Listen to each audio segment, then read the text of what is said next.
Temps d'arrêt, le podcast sur l'art et la science du coaching, animé par Coach Frank, présenté par Très Bon Point. Bienvenue à Temps d'arrêt. Épisode 122, Congrès du Comité international olympique, synergie des services médicaux sportifs pour le retour d'une commotion cérébrale, impact du taux de production de la force et retour au jeu versus retour au niveau athlétique avec Félix Croteau, PhD, première partie. Bonjour tout le monde, c'est Coach Frank qui est avec vous. Mon intention avec Temps d'arrêt, c'est de déconstruire tout ce qui touche, de près ou de loin, à l'art et la science du coaching. Je fais ça parce que ma mission personnelle, c'est de contribuer à la performance et au bien-être de tous les intervenantes et intervenants francophones en sport et activité physique. C'est donc la mission numéro 1 du podcast et c'est aussi une mission que je tente d'accomplir en tant que professeur en kinésiologie à l'Université du Québec en Outaouais et comme conseiller au développement des entraîneurs et des professionnels qui œuvrent dans des contextes de performance. Si tu es une nouvelle auditrice ou un nouvel auditeur de Temps d'arrêt avec Coach Frank, je t'invite à t'abonner et évaluer le podcast sur ta plateforme préférée. Pour les auditrices et auditeurs loyaux de Temps d'arrêt, je te dis merci et je t'invite à suivre la balado sur les médias sociaux @CoachFrankPhD dans un mot. Et de cette façon-là, tu seras un ami en partageant à un ami. Ça prend 5 secondes et ça va contribuer à ton développement ainsi que celui de notre système sportif. Pour l'épisode d'aujourd'hui, je vous partage la première partie de ma conversation avec Félix Croteau. Félix a complété ses études en physiothérapie à l'université McGill. Pendant ses années de formation, il a travaillé comme entraîneur de football au secondaire et comme étudiant-soigneur pour les équipes de rugby et d'athlétisme. En 2011, il a commencé à travailler en clinique privée avec un intérêt marqué pour le sport. Après des expériences avec des équipes de rugby senior et provincial, il a rejoint l'INS Québec en 2014. Félix a obtenu des certifications en physiothérapie du sport et un fellow en thérapie manuelle tout en travaillant avec l'équipe nationale féminine de water polo. Entre 2016 et 2022, il a complété un doctorat sur la prévention des blessures à l'épaule. Aujourd'hui, Félix est physiothérapeute, chercheur en prévention des blessures et conseiller pour le programme Avantage Québec à l'INS, avec lequel j'ai eu la chance de collaborer avec lui. Il a aussi suivi les équipes nationales lors de nombreux événements internationaux, dont les Jeux panaméricains et les Olympiques de Tokyo, et contribue maintenant au soutien des athlètes dans les fédérations provinciales. Je vous le dis, on en est pour une bonne, on touche à plein de sujets et c'est vraiment un témoignage des connaissances transversales de Félix, une personne qui possède, à mon sens, un bel équilibre académique, donc pratique et scientifique. Et ça, pour moi, ça a beaucoup de valeur, comme vous le savez très bien. La conversation a été divisée en 2 parties parce que dans les derniers enregistrements, je me soucie vraiment de la facilité à digérer l'information, comme vous avez pu en témoigner par certains résumés que j'ai pu faire. Et puis, je pense que la conversation était vraiment en 2 temps. Dans un premier temps, on a pris la peine de discuter de l'efficacité des collaborations interdisciplinaires dans l'accompagnement des athlètes, ainsi que les présentations de l'équipe de Félix à la 7e conférence mondiale du CIO sur la prévention des blessures et des maladies dans le sport. Et je pense que juste ça, c'est déjà beaucoup d'informations. Et donc, on vous le rassemble dans un épisode qui est l'épisode 122. Et pour l'épisode 123, ça va être davantage de contenu qui touche à la prévention des blessures aux genoux et des blessures à l'épaule, qui est dans la niche spécifique des études doctorales de Félix. Donc, ceci étant dit, cet épisode est présenté par Très Bon Point, une équipe avec les pieds sur le terrain et la tête dans les bouquins qui offre à la communauté sportive de l'accompagnement individuel, des ateliers de groupe et de la recherche appliquée à leurs enjeux. Là-dessus, tout le monde, je vous souhaite un bon podcast pour la première partie de ma conversation avec Félix Croteau. Félix, bienvenue à Temps d'arrêt. Merci de prendre du temps. C'est le fun que tu puisses être avec nous. Merci beaucoup de m'inviter. C'est vraiment le fun. J'avais hâte. Moi aussi, tout à fait.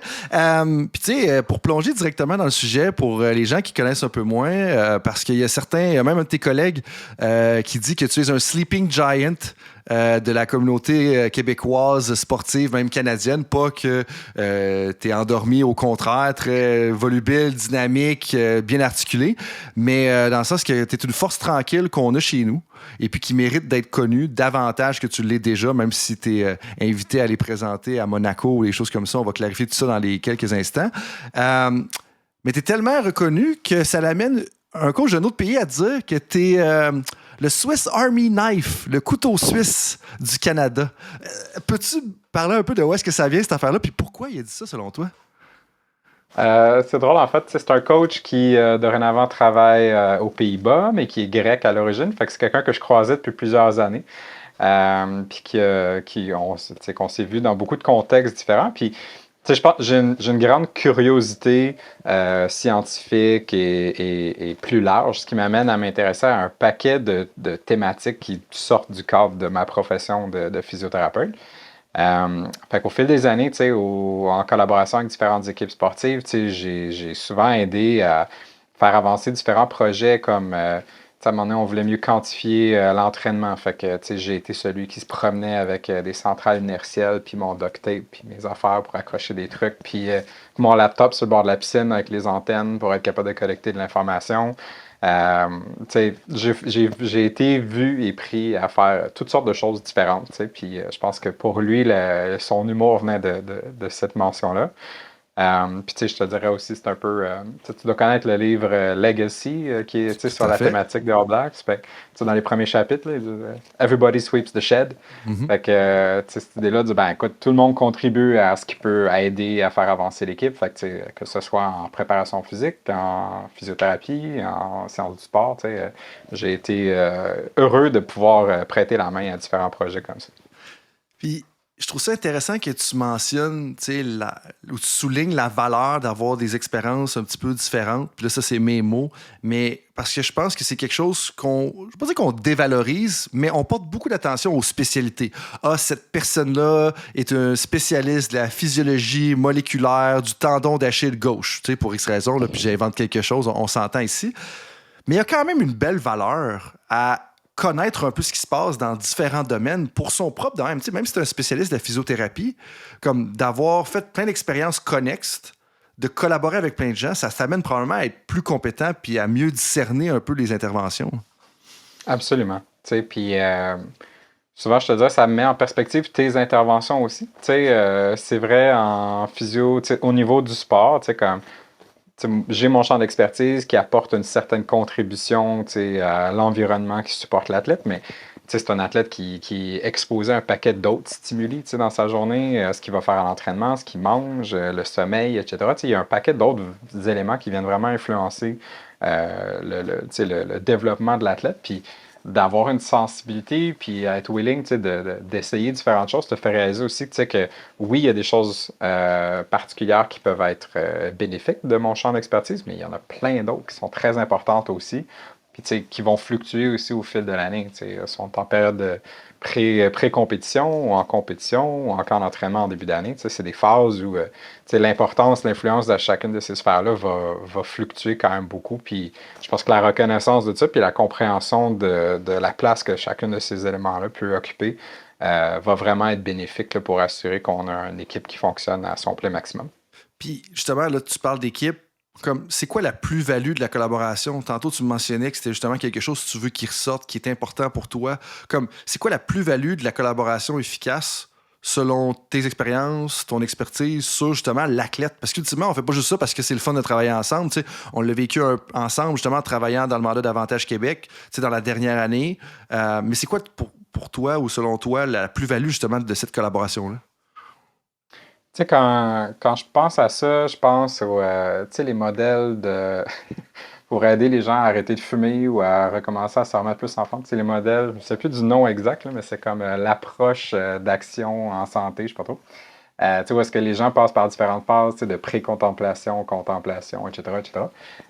Puis, tu sais, là-dedans, ben, tu sais, je pense qu'un des premiers éléments, une des premières boîtes dans un modèle comme ça, c'est d'identifier c'est quoi les potentiels enjeux qui arrivent si tu restes dans l'inaction, tu sais.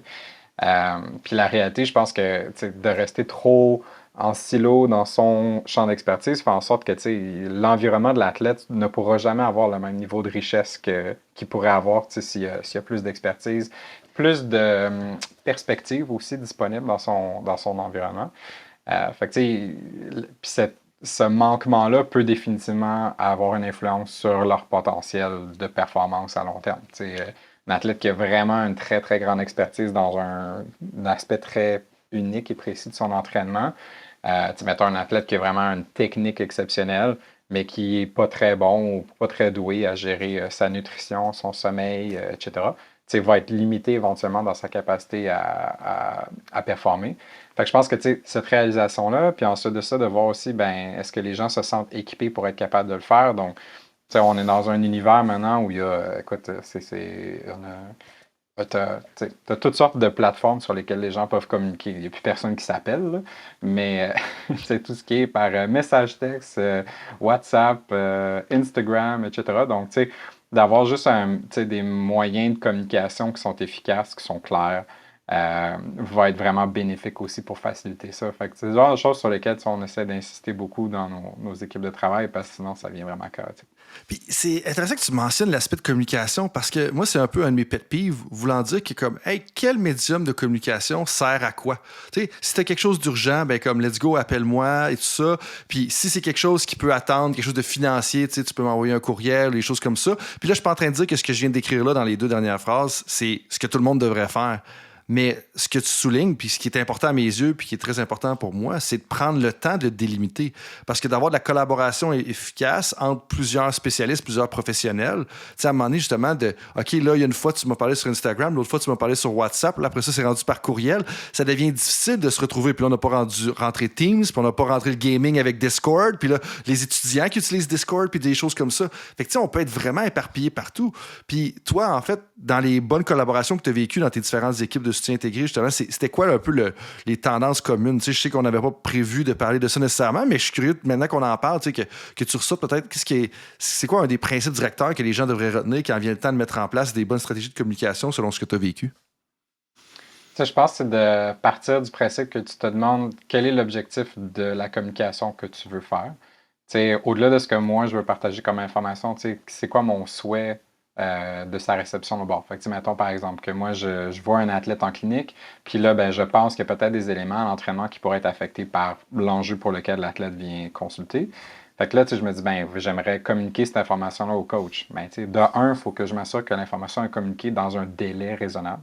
Si j'ai une journée qui est pleine, c'est facile en physio de dire, ma journée est pleine, je suis trop occupé, blablabla, mais dans la vraie vie, tu peux clairement prendre 30 secondes pour envoyer une communication à un coach. Parce que si je lui envoie une fois que l'entraînement est déjà commencé, ben c'est vraiment inutile pour l'entraîneur par la suite, là, à part que de démontrer qu'il aurait fallu faire autre chose et que ça n'a pas été prévu, puis là, ben, ils sont mis devant le fait accompli. Puis la deuxième chose, c'est d'avoir suffisamment d'informations pour que ça soit quelque chose sur lequel ils peuvent agir aussi. Je suis pas un gros fan. Je sais que ça simplifie la vie pour, pour beaucoup d'équipes de travail.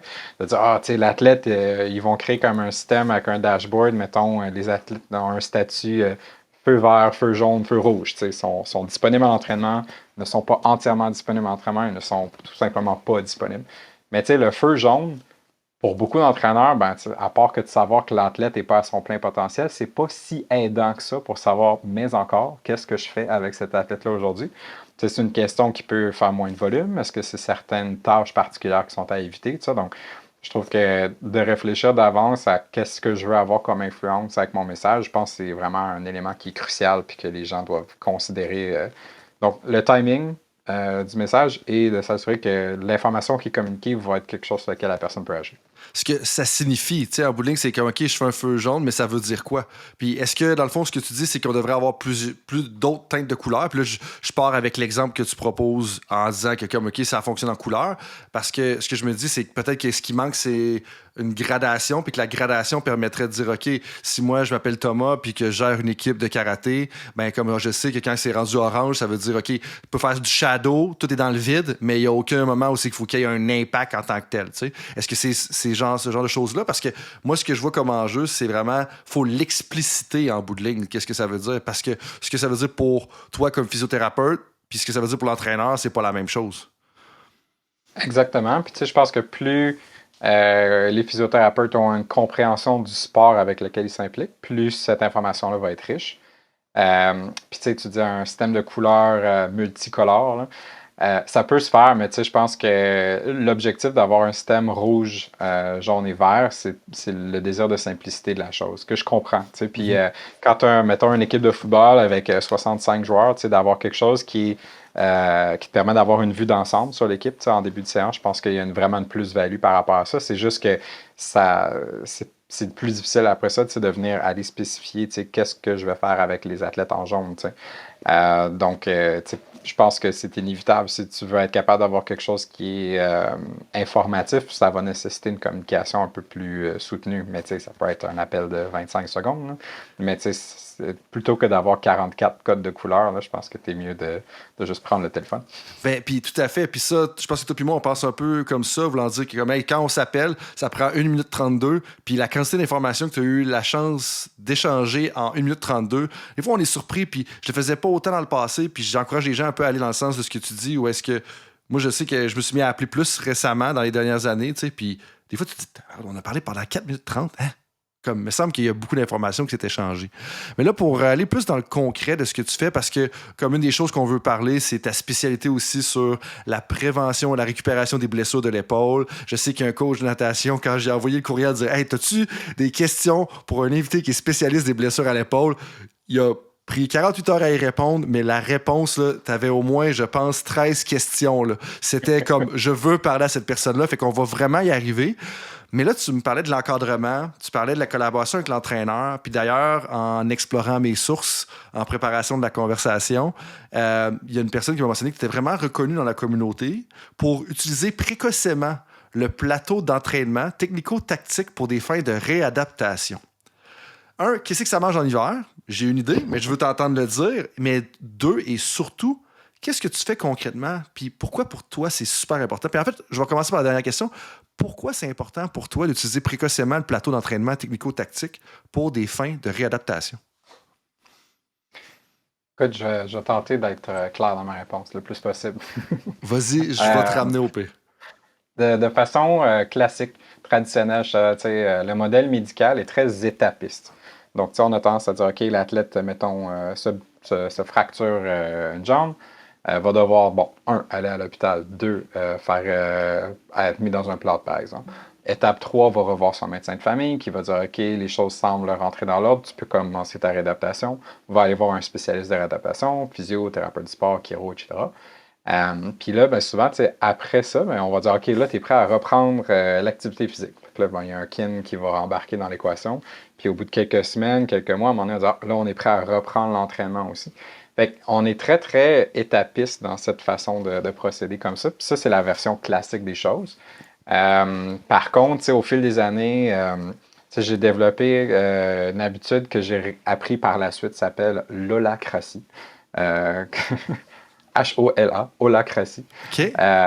qui vient de holistique, là, qui est sur l'idée de dire que, en fait, quand tu as un problème comme une fracture de jambe, tu vas rassembler, au fond, une équipe de gens qui sont chacun spécialistes de différents éléments qui vont contribuer à un retour au sport. Là-dessus, oui, tu aurais un médecin, physio potentiellement, chiro, etc., préparateur physique, coach. Puis en fait, ce qui arrive, c'est que toutes les personnes doivent être réunies autour de la table pour ce projet-là. Puis en fait, ce qui arrive, c'est que d'une phase à l'autre, tu vas avoir comme une personne qui va avoir peut-être plus de leadership dans une phase particulière. Donc, peut-être que l'équipe médicale va être plus présente au niveau des choix en début de réathlétisation parce que la personne est plus limitée dans ce qu'elle peut faire. Et il continue d'avoir des enjeux pour s'assurer que la fracture guérisse bien, qu'il n'y a pas d'enjeu permanent par la suite. Progressivement, la personne va faire de plus en plus d'activité physique, donc possiblement qu'à mi-chemin, à mi-parcours, tu vas avoir vraiment une prépondérance en kin. Et éventuellement, c'est vraiment comme l'entraîneur qui va reprendre la majorité de l'encadrement de l'athlète pour assurer un retour complet dans les tâches typiques. Par contre, nous autres, la différence, c'est qu'en fonctionnant comme ça, c'est que tout le monde est au courant de chacune de ces choses-là du début à la fin. Il n'y a pas de disparition de la physio à la fin de la réadaptation, puis il n'y a pas d'absence du coach dans le début non plus. Ce qui fait en sorte que tu peux faire un processus d'ingénierie où tu dis, écoute, mon athlète de ski alpin, par exemple, voici toutes les caractéristiques que mon athlète doit avoir pour être capable de performer. Bon, mon athlète s'est brisé une jambe. Fait que là, voici où j'en suis par rapport à ça. Voici le gap. Voici tous les éléments qu'on peut continuer de travailler. Donc, par exemple, l'athlète pourrait poursuivre un travail cardiovasculaire qui n'implique pas, mettons, les membres inférieurs. Il y a plein d'affaires que tu peux poursuivre en parallèle qui vont faire en sorte que finalement, tu réduis vraiment l'écart entre la tâche optimale puis leur état de blessé. Le défi, je te dirais, puis l'envers de la médaille de fonctionner de cette façon-là, c'est que ça ramène rapidement les athlètes dans un environnement où ils peuvent être contrariés de voir qu'ils ne sont pas en mesure de faire tout ce qu'ils voudraient être capables de faire. Donc là, c'était le couteau à double tranchant, puis tu dois, je te dirais, gager un petit peu. C'est pas vrai que tous les athlètes s'épanouissent dans cette façon de faire-là.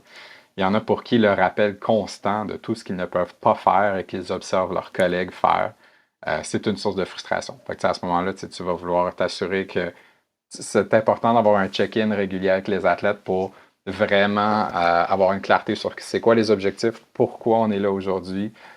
Oui, toi, tu vas faire du ski tranquille aujourd'hui, il n'y aura pas d'éléments de vitesse, pas de ci, de ça. Puis, que l'athlète soit comme, OK, je comprends pourquoi je suis là, j'apprécie de pouvoir faire ça aujourd'hui, puis on va continuer avec d'autres éléments plus tard dans la journée. Fait que je pense que c'est vraiment important pour avoir du succès en faisant ça, de s'assurer que tout le monde a bien compris le pourquoi de la chose. Mais on a beaucoup plus de succès, je te dirais, avec nos athlètes quand on fonctionne comme ça, puis on a tendance à perdre beaucoup moins de temps. Succès dans quel sens? Dans le sens où tu as des athlètes qui vont reprendre le sport au même niveau d'entraînement qu'ils étaient auparavant. En passant, pour toi qui tripe recherche, là, les données sur la proportion d'athlètes qui reprennent le même niveau de performance après une blessure grave est alarmant. Là. C'est quand même très, très bas. Ça ressemble à quoi? Mettons pour les ligaments croisés de genoux, dépendamment des sources que tu cherches, là, des fois, c'est seulement comme 60 à 70% des athlètes qui reprennent le même niveau. Donc, des fois, tu as des athlètes qui continuent le même sport, ils reviennent dans le même sport, mais ils n'arrivent pas tout à fait à rester au même niveau où ils étaient avant. Puis, vois-tu, ça, c'est un élément important sur lequel tu touches qui, moi, me chicote beaucoup.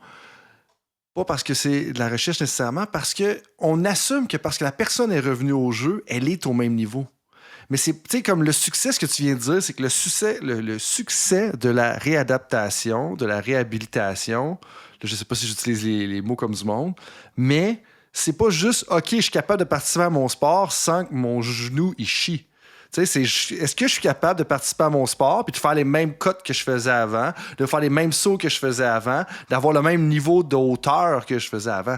Puis c'est là que, ça, c'est un élément important. Puis c'est là que des fois, de juste changer le critère de succès, ça change complètement le dialogue puis comment on évalue la situation inévitablement. Là. Exact. Puis, tu sais, on tente de plus en plus aussi de mieux objectiver ce qu'on fait, d'avoir aussi une idée, OK, un athlète de ski alpin, encore une fois, qu'est-ce que ça devrait avoir l'air au niveau d'un profil de force, au niveau de profil de force-vitesse. Il y a des éléments, pour revenir à la question du Swiss Army Knife, il y a des éléments qui m'intéressent dans le profilage des athlètes en santé, en baseline, qui pour moi est ultra important pour comprendre ça vers quoi on va vouloir tendre si jamais l'athlète se blesse. D'avoir vraiment une clarté sur notre objectif, là où on veut finir notre réadaptation, c'est ça. Il y a comme une espèce de boîte noire, je te dirais, dans l'univers de la réadaptation où de combler le gap entre la reprise du sport puis vouloir atteindre des médailles. Il y a quand même il y a probablement autant d'étapes là-dedans que entre l'hôpital puis le retour au sport. Puis il y a à peu près rien qui se publie ou qui s'intéresse à cette phase-là par la suite. Donc, c'est d'avoir, je pense, les coachs présents tôt dans le processus, l'équipe d'encadrement des athlètes tôt dans le processus pour dire, regarde, on s'en va dans cette direction-là. Pour l'instant, l'athlète peut seulement faire X, Y, Z, mais on s'en va par là-bas. Puis d'avoir cette collaboration-là tôt fait en sorte que tout le monde dans l'équipe de soutien intégré a une clarté sur le fait que notre objectif final, c'est ça. On veut la même athlète qui gagne les médailles. On veut pas, comme elle ne se satisfera pas de juste être capable de faire une descente en ski. Oui, tout à fait. Puis, en tout cas, je trouve ça super intéressant. Il y a un élément, c'est co-créer le plan d'intervention. Un élément que tu as dit, c'est co-créer le plan d'intervention. Puis, ce que je veux dire par là, c'est quand tu me parlais de l'athlète qui réintègre son plateau. Là, j'ai l'exemple d'une athlète de judo qui s'en va sur le tatami. Là, elle est sur le tatami, mais là, elle peut juste faire peut-être 40% des exercices. Elle peut pas vraiment se battre avec d'autres judokas ou judokates. Je suis pas sûr de la version féminine de judoka, mais ça doit ressembler à quelque chose comme ça. Et puis, ça va créer plus de frustration. Alors que je sais pertinemment qu'il y a d'autres athlètes de réintégrer l'environnement sportif, comme ça va clairement leur faire du bien. Parce que de se sentir à l'écart, tu prenais l'exemple de football, de hockey, de pouvoir au moins faire quelque chose sur le terrain, sur le court au basketball. J'ai un exemple de basketball en tête. Une athlète que faire partie de l'environnement pour elles au quotidien, c'était super important, puis ça l'a grandement aidé. Mais de l'autre côté, il y a des athlètes que ça va les frustrer. Fait que prendre ça en considération, mais après ça, ce que tu viens de dire qui est super important à mes yeux, c'est vraiment définir c'est quoi l'objectif. L'objectif, c'est pas juste de réintégrer le sport, c'est de retourner au niveau de gagner des médailles, retourner au niveau de pouvoir être un prétendant au titre au niveau des championnats nationaux, universitaires, par exemple. Puis ça, pour moi, c'est crucial. Puis là, je te demanderais peut-être justement à parler un petit peu plus récemment. Tu étais allé justement à Monaco. J'espère que tu as fait ça. C'était un beau voyage. Ça devait être quand même... Ça semble quand même assez bel endroit. Je n'y ai pas été encore. Parle-moi donc un peu de tes présentations justement à la 7e conférence mondiale du Comité international olympique sur la prévention des blessures et des maladies dans le sport. Fait que, tu sais, j'ai eu de la chance. C'est la 3e fois que je vais à cette conférence-là, qui normalement a lieu tous les 3 ans. Il y a eu des petits délais avec la COVID. Mais c'est bien. Écoute, c'est vraiment cool. C'est la méca pour tout ce qui est la recherche vraiment sur la prévention de blessures, sur l'encadrement médico-sportif des athlètes. Toutes les grandes pointures, tous les grands chercheurs internationaux sont tous présents. Fait que c'est vraiment un bel endroit pour faire de très riches conversations de corridor aussi. Au-delà du contenu, tu peux vraiment poser des questions à des gens très établis sur mais vous avez mesuré ça comment, puis pourquoi, puis fait que des fois, il y a vraiment des opportunités très riches là, autour d'un café et d'un croissant pour jaser de ça. Donc, de un, oui, je te confirme que Monaco, c'est vraiment un très bel endroit. Puis tu vois, cette année, on avait 2 posters qui ont été acceptés. Le premier, c'est un poster qui était vraiment plus sur une étude qu'on est en train de qu'on a conclu, là, sur laquelle on rédige un article actuellement, où on voulait justement mieux mesurer les paramètres de force chez les athlètes pour une évaluation de la force au niveau des muscles autour du genou et de l'épaule. Fait qu'on a de mémoire, je pense, 233 athlètes dans notre échantillon. Quand même. Quand même. Fait que, tu sais, on voulait voir un petit peu juste, comme on se disait tantôt, d'avoir, tu sais, un cadre de référence, c'est quoi les valeurs normatives pour ça, parce que, tu sais, quand tu regardes dans la population générale, les barèmes, les seuils pour avoir, tu sais, une force adéquate, acceptable, sont beaucoup plus bas que ce que ça serait pour des athlètes de haut niveau. Ce qui n'est pas une mauvaise chose, ça, c'est correct. Mais ça ressemble à quoi? Tu sais, mettons, pour un athlète de haut niveau, tu sais, au niveau, mettons, de la force au niveau du genou, tu sais, d'être capable de pousser, on va dire, mettons, plus de 3 fois son poids de corps en extension de genou, c'est plutôt la norme, tu sais, tandis que chez... À un genou ou à une jambe, right? Ou 2 jambes? Une jambe. À une jambe, quand même. Tandis que, tu sais, chez la population générale, dans la mesure où tu es de 2 à 3 fois ton poids de corps, tu sais, c'est très bien, là, tu sais, c'est pas nécessaire. Fait que, tu sais, comme monter, descendre des escaliers ne nécessite pas autant de force. Mais, tu sais, si tu veux, je sais pas, faire de la trampoline au niveau olympique, tu sais, comme tu peux imaginer, la quantité de jus que tu dois sortir n'est pas tout à fait la même. Fait qu'on a fait une étude pour venir se donner un petit peu plus des barèmes, des ordres de grandeur là-dessus, à travers différents sports. Puis ce qu'on a remarqué, nous autres, qu'on trouve intéressant, c'est que tu as tout l'aspect en anglais, on a appelé ça les caractéristiques de force explosive, là, mais c'est plus l'élément d'avoir la capacité de produire beaucoup de force très rapidement. Puis on voulait regarder un petit peu comment ça corrèle avec la force maximale des athlètes. On sait que chez la population générale, c'est 2 choses qui sont relativement associées. Puis dans notre cohorte, elle est extraordinairement associée. Ce qui montre que clairement, chez des gens plus entraînés, plus en forme, comme non seulement ils ont plus de force, mais ils sont capables de la générer encore plus rapidement aussi que chez la population générale. Puis par hasard, là, ce qui était le sujet de notre poster, on a réalisé que quand on crée notre graphique avec notre nuage de points, les points sont collés sur la ligne. C'est un magnifique graphique. Puis on a juste comme un petit nuage en bas. Qu'on comprenait pas trop, tu sais. Fait qu'on est allé chercher cas par cas, voir un petit peu qu'est-ce qu'il y en était. Puis, par hasard, dans notre échantillon, c'était beaucoup des personnes qui étaient en santé au moment où on a fait nos tests, mais qui avaient déjà eu des blessures dans le passé. Fait qu'on émet l'hypothèse que ça se peut que, même si, tu sais, on a mis beaucoup d'accent sur regagner la force nécessaire pour leur sport, on n'a peut-être pas à l'époque on s'est pas assez intéressé à la capacité de produire rapidement cette force-là. Fait que, on réalise que au niveau de l'entraînement, il y a des subtilités, il y a des choses qui seraient importantes. Puis pour conclure là-dessus aussi, tu me disais un exemple tantôt de blessure avec un mauvais retour au sport. Ben, chez les croisés, les personnes des déchirures de ligaments croisés antérieurs, il y a aussi un nombre alarmant de personnes qui se reblessent par la suite après leur retour au sport. Puis si c'était à investiguer éventuellement, on pourrait voir aussi est-ce que ces personnes-là, même s'ils ont une force adéquate au moment de revenir au sport, n'ont peut-être pas la capacité de déployer cette force-là très rapidement. Puis, dans les gestes de pivot, changement de direction, ça se peut que ce soit un élément crucial qui a été manqué un peu dans le passé. Hey, ça me parle tellement sur différents aspects. Là. La première, quand j'étais kin, puis je vais faire un salut à mon ancien copropriétaire, Louis-Jean Tremblay, qui est propriétaire d'Optimum Performance Athlétique dans la région de Gatineau, qui a travaillé avec l'équipe de volleyball du Canada, justement. Là. Tout ça, on parlait beaucoup de RFD. Moi puis lui, on collabore plus ensemble depuis longtemps. Puis le RFD, c'est le Rate of Force Development. Puis c'est Louis-Jean, justement, qui m'avait familiarisé à ça. Puis c'est tellement important parce qu'en bout de ligne, dans le sport, puis là, ça, c'est la raison pour laquelle je dis que ça m'interpelle beaucoup ce que tu mentionnes, c'est que le Rate of Force Development, c'était un de nos pet peeves, justement, quand on travaille ensemble comme kin. Moi, ça reste, je veux dire, on était fascinés par comment est-ce qu'on peut développer ça parce que quand tu penses à l'environnement sportif, ton but, généralement, dans les sports, il y a peu de sports, à part la dynamophilie, que tu sais, t'as beau lever 400 livres au squat, mais on s'en fout un peu, dans le sens qu'on s'entend qu'il y a des bienfaits à lever 400 livres au squat sur plein d'autres choses, mais en réalité, c'est à quel point tu es capable de prendre cette force-là et de la générer rapidement. Ça va être un élément qui va donner un avantage compétitif dans le sport. Donc, ce que tu me dis, un petit peu, c'est quand on a des blessures ou ce que vous avez vu dans l'échantillon, c'est que souvent le RFD, le Rate of Force Development, le taux de développement de la force, j'imagine, pour une traduction totalement libre, revient pas à la même chose. Mais ça, c'est crucial. Puis là, après ça, pourquoi ça me parle encore plus, c'est que moi, j'ai eu 2 opérations au genou gauche, puis là, on ne veut pas rentrer dans une étude de cas N = 1 de François Rodrigue aujourd'hui, mais ça a été c'est toujours un enjeu aujourd'hui, puis il y a une raison pour laquelle j'ai eu 2 opérations probablement.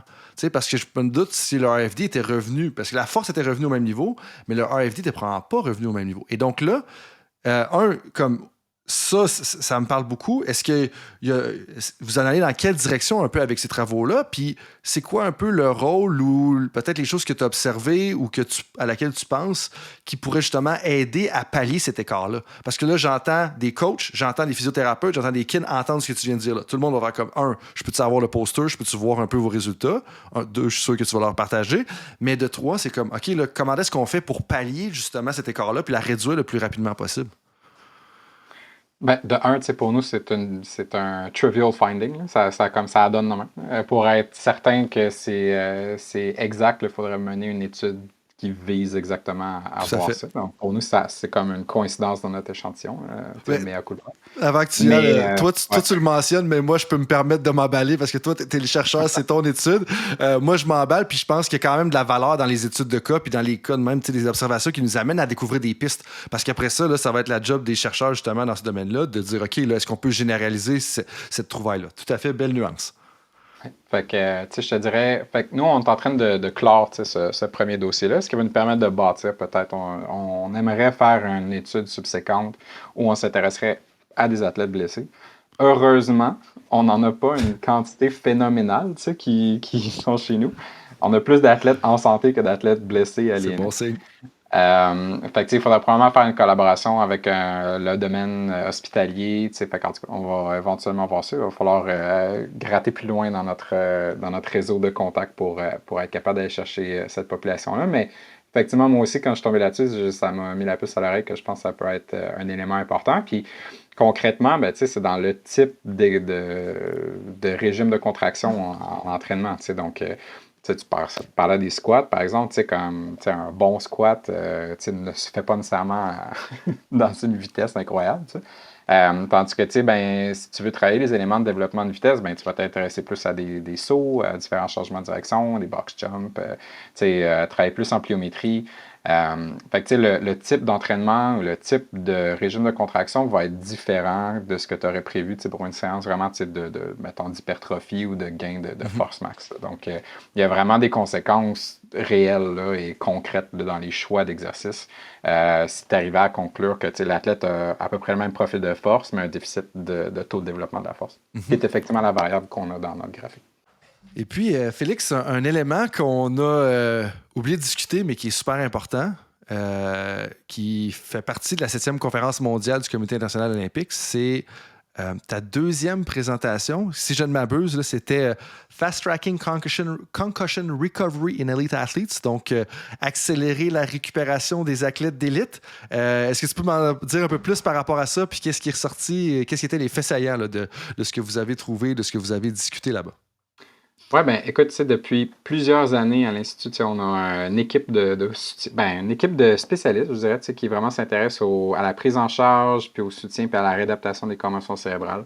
On a cumulé, nous autres, depuis plusieurs années, quand même beaucoup d'informations, de data sur la récupération des athlètes qui ont soit été des sports résidents qui s'entraînaient à l'INS et qui ont été suivis pour leur commotion là-bas, ou vraiment des athlètes qui ne sont pas nécessairement des sports résidents, mais comme le patinage artistique. Il y a un paquet de sports dans la grande région de Montréal qui viennent régulièrement à l'INS pour leur suivi post-commotionnel. Fait qu'on a fait une étude au fond qui se voulait d'abord descriptive parce qu'il n'y a pas beaucoup d'informations en ligne dans les études sur les athlètes olympiques là, au niveau de la prise en charge des commotions. Beaucoup d'extraordinairement bonnes études qui viennent du domaine plus universitaire et scolaire aux États-Unis et ailleurs au niveau professionnel, il y a quand même des très belles choses aussi, mais c'est comme si la niche olympique était comme absente un peu. Donc on a voulu mieux documenter ça, partager ça, puis notre conclusion qu'on présentait dans ce poster-là, c'était justement de voir que chez nos athlètes résidents, dans ce cas-là, ou des athlètes qui avaient vraiment un accès facilité, fast-tracké, gratuit, entre guillemets gratuit, l'athlète ne payait pas, mais la fédération payait. Donc, vraiment faisant en sorte à des athlètes qui avaient une récupération qui se produisait plus rapidement. Donc, ça leur prenait de mémoire, j'ai envie de dire 26 jours. De mémoire en sortant ses papiers. Ouais, j'ai écrit ça quelque part dans mes notes. 26 jours donc pour le groupe d'athlètes qui étaient résidents versus 45 pour les athlètes qui avaient plus de difficultés à obtenir un accès à ces choses-là. Donc, on voyait que on a d'ailleurs remanié l'ensemble de ces choses-là. On va réussir à publier bientôt dans un gros journal qui nous a challengé sur beaucoup on a fait 8 rondes de révision. C'est beaucoup quand même. Ouais, je ne sais pas toi, mais dans mes expériences, ça peut être après 2-3 rondes de révision, mais 8 rondes de révision. Ce qui est quand même bon signe, ça veut dire que le sujet était pertinent puis il voyait vraiment l'importance de le publier parce que sinon, il aurait eu la chance de le rejeter à outrance. Mais là, de revenir un peu à la distinction que tu as faite, parce que là, ça a été mentionné rapidement. 26 jours versus 45 jours, si ma mémoire est bonne. Donc, c'est quoi la distinction entre les deux, juste pour qu'on se comprenne bien? Donc, pour nous, on a défini notre retour au sport vraiment comme le retour à la pleine capacité de compétition. Donc, c'est pas juste la reprise de l'activité physique, c'est pas juste la reprise du sport, c'est que l'athlète est clairé pour aller faire une compétition internationale de sport X. On arrivait d'un peu plus dans le même ordre de grandeur. C'est 34 jours en moyenne pour l'ensemble du groupe. Puis c'est à peu près le même ordre de grandeur que ce que tu as pour les étudiants athlètes plus jeunes, tout ça, donc on était dans ce cadre-là.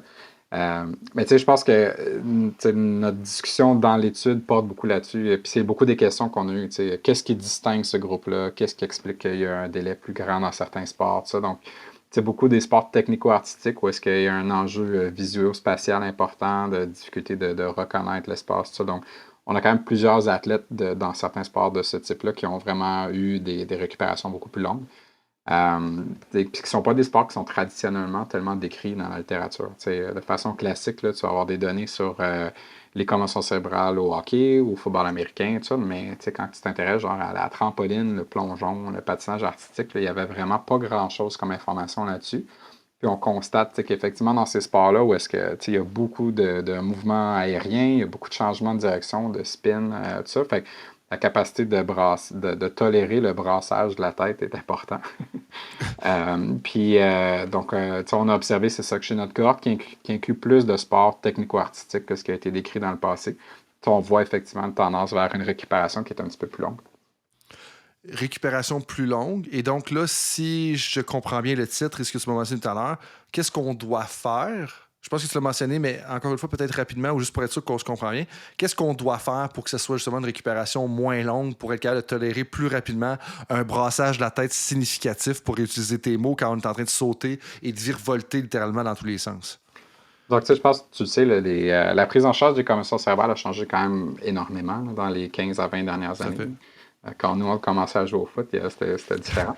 Parmi ça, il y a de plus en plus de connaissances sur le fait que, au-delà de la blessure initiale au cerveau, ben, il y a souvent d'autres enjeux connexes qui peuvent arriver en même temps. Les gens peuvent aussi avoir un mécanisme de whiplash ou de coup de fouet au niveau du cou, puis d'avoir des enjeux vraiment de la colonne cervicale.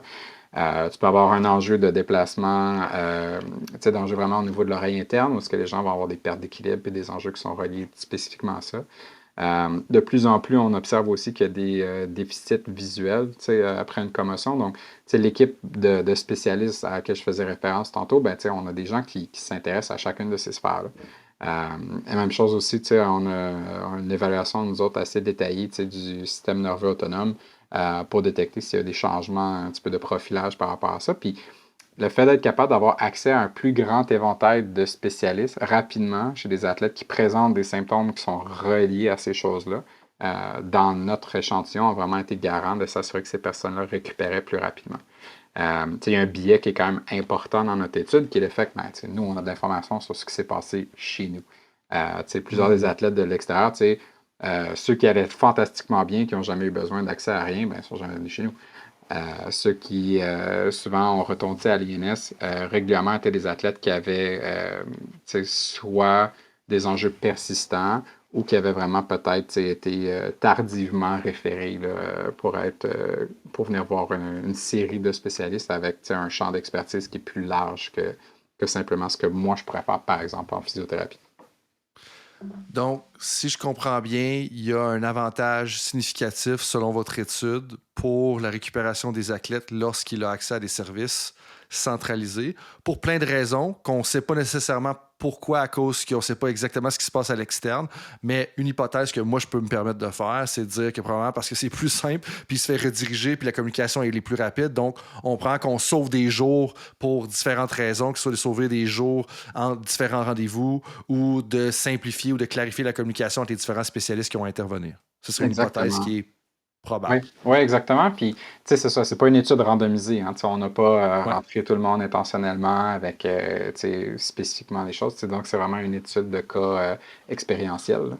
Donc, c'est quand même assez informatif, c'est intéressant. Puis, on est vraiment content que c'est une information qui va pouvoir être distribuée à grand public, puis qui va pouvoir enfin documenter un petit peu plus aussi les enjeux spécifiques aux athlètes olympiques. Oui, puis qui va peut-être justement mener après ça à des études justement qui vont être randomisées ou est-ce qu'on va peut-être avoir accès aux cohortes parce que souvent ça met, les études mettent la table pour d'autres études qui vont ramener encore plus d'informations pertinentes pour résoudre une certaine problématique. Puis avant de conclure là-dessus, une des questions que je veux te poser avec ce que tu viens de mentionner, parce que pour moi ça pique ma curiosité, moi qui étais en pleine révision des livres de physiologie de l'exercice, tu me parlais du profilage du système autonome. Pourquoi c'est particulièrement important de faire le profilage du système autonome? Puis qu'est-ce que vous... je ne sais pas si c'est qu'est-ce que vous faites, c'est la bonne question, mais juste le pourquoi, à la base, ça m'intéresse. Donc, on observe aussi, puis de plus en plus de données probantes là-dessus, le fait que, chez tout le monde, tu as un équilibre constant là, entre ton système sympathique et parasympathique, donc ton fight or flight versus ton dodo. Donc, un petit peu l'équilibre entre les deux.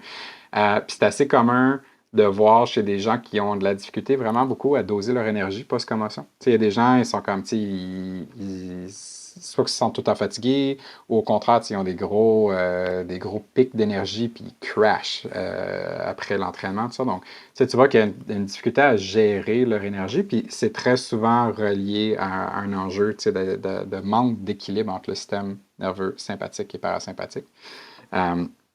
Puis en fait, des choses comme la fréquence cardiaque, l'intervalle de fréquence cardiaque au repos, là, le HRV, pas dans son analyse temporelle, mais dans son analyse spectrale, a tendance à être un profilage qui est relativement fixe. Parce que comme tu le mentionnais tantôt, avec les montres, c'est comme quelqu'un qui check sa variabilité de fréquence cardiaque quotidiennement peut voir que ça fluctue quand même beaucoup. Mais d'un point de vue, comme quand tu fais tu fais une analyse Fourier inverse, là, puis tu switches, puis tu regardes juste les fréquences là-dessus, sans rentrer dans le détail, tu peux créer un profil qui est quand même relativement fixe dans le temps pour différentes personnes. Puis dans certains sports avec lesquels on travaille, c'est fait en début d'année. Donc, il y a vraiment comme en pré-blessure, entre guillemets. Donc, ils ont une photo exactement de c'est quoi le type de profil type de cette personne-là. Puis ils observent qu'effectivement, chez les cas de commotion qui prennent plus d'une semaine, mettons, à récupérer, presque à chaque fois, là, il y a vraiment un dérèglement là, de cet aspect-là. Ce qui se travaille concrètement avec l'identification d'une cible et d'un cadre d'entraînement qui est bien toléré en termes de fréquence cardiaque. Puis très souvent aussi, chez les gens qui ont un. Je suis pas il faudrait que tu parles à David Martin ou à Christian Soto par rapport à ça. Je ne suis pas l'expert de la question, mais il y a une question de venir profiter du profil propre à chaque personne pour venir sélectionner soit des interventions en entraînement par intervalle, où là, tu vas faire exprès d'avoir vraiment plus de pauses. Puis, mettons, moi, comme intervenant terrain qui a utilisé ça dans ma réadaptation avec des athlètes, ben, tu vas faire exprès, ton athlète, dans mon cas, aurait eu genre un cardio-fréquence-mètre. Puis quand c'est le moment de pause, ben, je vais faire exprès d'attendre des fois assez longtemps de voir effectivement la fréquence cardiaque redescendre. Tu vois que c'est comme si ils se sentent bien à l'entraînement, ils commencent, ça va, ils partent, puis là, ils sont rendus comme à 145 battements minute.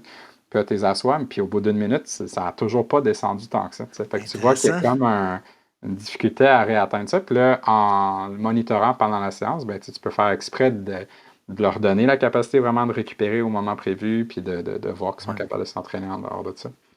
Fait que c'est comme si la capacité de s'auto-réguler au niveau cardiaque, là, puis je sais pas si j'enchaîne deux termes qui ne devraient pas être enchaînés, mais on se comprend, est comme déréglée des fois post-commotion cérébrale.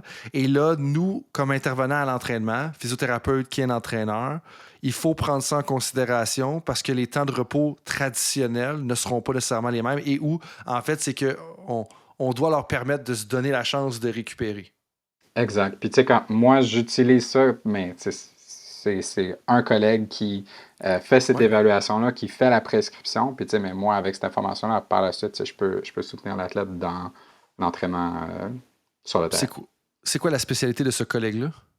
Fait que David Martin, il est kinésiologue à la base, mais c'est comme un neurokinésiologue. Fait qu'il travaille dorénavant vraiment en centre de réadaptation chez les traumas crâniens. Puis ce serait une bonne personne à inviter à ton podcast un jour, si tu veux parler de ça plus en détail. On va certainement ajouter ça à la base de données, mais pour moi, je trouve ça super intéressant parce que, tu sais, dans certaines fois encore, les montres, certains influenceurs du domaine de la santé, puis là, je dis influenceurs en tout respect du terme, là, quand je pense à Peter Attia ou Andrew Huberman et tout ça, dépendamment de où est-ce qu'on est, vont parler de l'importance, puis il y a des documents, des livres de physiologie qui vont le faire, des livres d'entraînement qui vont le faire, puis là, je pointe à ma bibliothèque pour les gens qui sont plus en audio, tu sais, qui vont dire que, justement, la récupération de ta fréquence cardiaque post-entraînement, post-effort maximal à l'intérieur d'1 minute ou 3 minutes, dépendamment de ce que tu vas lire, te donne quand même un indicatif de ta santé et de ton niveau de récupération, là, si je phrase bien les choses. Et donc, pour moi, ça fait du sens de dire... Ben, pas ça fait du sens, mais je trouve ça intéressant parce que à l'entraînement, si tu fais un effort de VO2 max puis que tu fais un effort de 4 minutes, tu es en vélo, tu montes au top d'une montagne. Après ça, dès que tu es rendu au top de la montagne, mettons qu'elle dure 4 minutes, on devrait dire une colline probablement, au top de la colline, tu t'assois sur le banc, ça te prend 8 minutes de revenir à une fréquence cardiaque respectable, comme... il y a des enjeux là, au niveau de la récupération. Puis ce qui est intéressant, c'est que ça, c'est une variable que même pour une personne, on va dire, entre guillemets, en bon état ou pré-blessure ou qui n'a pas eu de commotion, bien après ça, ça veut dire qu'il y a un lien avec ce que tu me dis au niveau du retour post-commotion. C'est-à-dire que hey, la cible de fréquence cardiaque qu'on va chercher, il faut la prendre en considération. Des fois, c'est...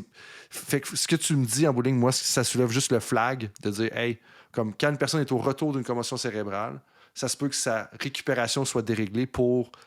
juste en raison du profilage du système autonome, elle n'est pas capable de saisir. Son corps, pour X raisons, ne saisit pas si justement il est en fight ou il est en fight or flight ou justement en récupération. Est-ce que j'ai paragouiné ça?